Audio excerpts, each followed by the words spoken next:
وهذه مشاهد وردت علينا من المنستير اليوم تجسم فترة سباحة قضاها فخامة الرئيس هذا الصباح بشاطئ اسقالس.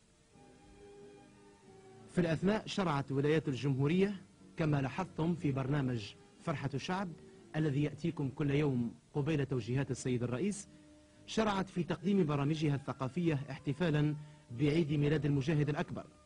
وفي هذا الإطار حضر فخامته عرض البرنامجين الثقافيين لولايتي تطاوين وبنزرت، وكان فخامته محفوفا بالسيد محمد مزاري وبالسيدة فتحية مزاري وزيرة العائلة والنهوض بالمرأة، والسيد قاسم بوسنينة سفير تونس بالرياض، وبإطارات ولاية بنزرت وتطاوين والمنستير، وواليي بنزرت وتطاوين السيدين سالم المنصوري وعثمان النغموشي اللذين قلدهما المجاهد الأكبر وسام الجمهورية.